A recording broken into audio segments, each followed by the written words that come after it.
एक बहुत ही घना जंगल था। उस जंगल में एक आम और एक पीपल का भी पेड़ था। एक बार मधुमक्खी का झुंड उस जंगल में रहने आया, लेकिन उन मधुमक्खी के झुंड को रहने के लिए एक घना पेड़ चाहिए था।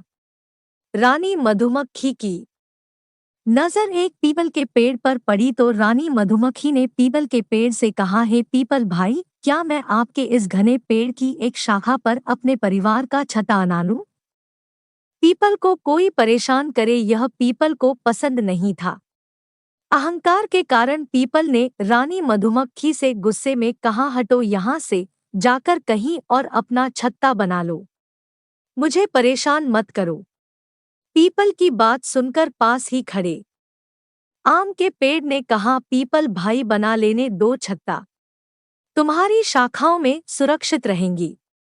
पीपल ने आम से कहा, तुम अपना काम करो, इतनी ही चिंता है तो तुम ही अपनी शाखा पर छत्ता बनाने के लिए क्यों नहीं कह देते?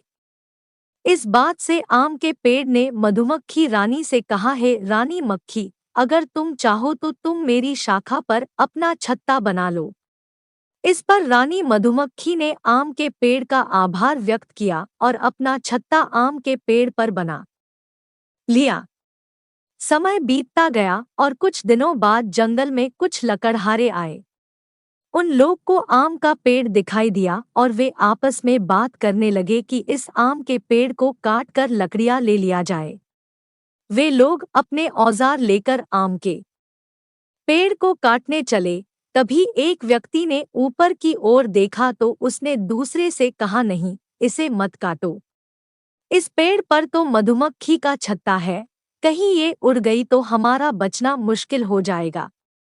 उसी समय एक आदमी ने कहा, क्यों न हम लोगों को ये पीपल का पेड़ ही काट लिया जाए, इसमें हमें ज्यादा लकड़ियां भी मिल जाएगी और हमें कोई खतरा भी नहीं होगा।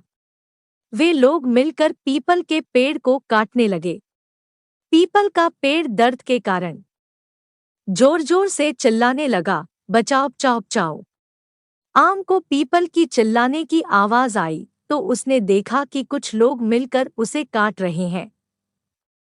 आम के पेड़ ने मधुमक्खी से कहा, हमें पीपल के प्राण बचाने चाहिए। आम के पेड़ ने मधुमक्खी से पीपल के पेड़ के प्राण बचाने का आग्रह किया तो मधुमक्खी ने उन लोगों पर हमला कर दिया और वे लोग अपनी जान बचाकर जंगल से भाग गए। पीपल के पेड़ ने मधुमक्खियों को धन्यवाद दिया और अपने आचरण के लिए क्षमा मांगी। तब मधुमक्खियों ने कहा, धन्यवाद हमें नहीं, आम के पेड़ को दो जिन्होंने आपकी जान बचाई है, क्योंकि हमें तो इन्होंने कहा था कि अगर कोई बुरा करता है तो इसका मतलब यह नहीं है कि हम भी वैसा ही करें।